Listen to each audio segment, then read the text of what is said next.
అట్లా దారంగా ఆడ పెట్టుకోట్టు అదే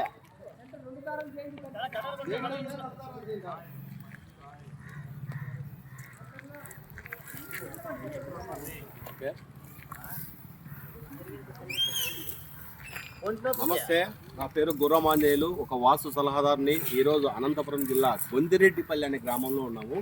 ఈ గొందిరెడ్డిపల్లి గ్రామంలో ఇతను వచ్చేసి ఒక ఫ్లాట్ ప్రధానం అంటే ఒక 70 అడుగులు పొడవు ఉంది. తూర్పు నుంచి పరమటికి, ఉత్తర నుంచి దక్షిణానికి వచ్చేసి 27 అడుగులు కొలుతుంది. అంటే ఫ్లాట్ కొలత సైజు. అయితే దీన్ని బట్టి మనం ఆయాది క్యాల్కులేషన్ ఏ విధంగా తీసుకోవాలా, వారి యొక్క నక్షత్రాలు అంటే ఫ్యామిలీ వారి యొక్క నక్షత్రం తీసుకొని ఇంటి యొక్క నక్షత్రం ఏమొస్తుందో తీసుకొని దానికి తారాబలం సెట్ చేయడం జరిగినది. అయితే ఇక్కడ వచ్చిన ప్రాబ్లం ఏమంటే ఇది దక్షిణం వచ్చేసి ఒక కాలం వస్తుంది. ఈ కాలం వస్తుంది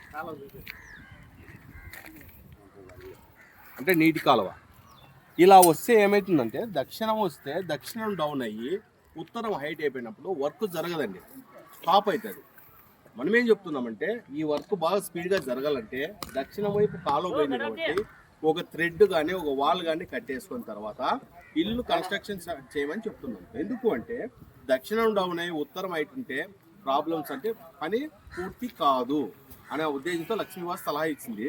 అదేవిధంగా వచ్చేసి తూర్పు అంటే నైరుతి, దక్షిణ నైరుతి, పడమర నైరుతి కలిసిన మూల, నైరుతి మూలలో మనకి వీధి వస్తుందండి.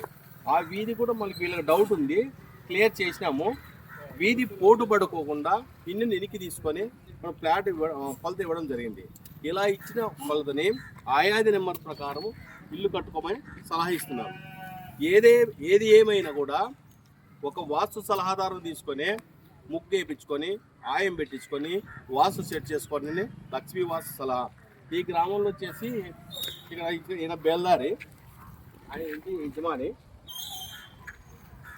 ఈ విధంగా కండిషన్ చేసుకొని వాస్తు సలహా తీసుకొని మూలమట్టం వేసుకొని 90 డిగ్రీస్ సెట్ చేయడం అండి. థ్యాంక్ యూ అండి. మీ గుర్రమాంజనేయులు, లక్ష్మీ వాస్తు.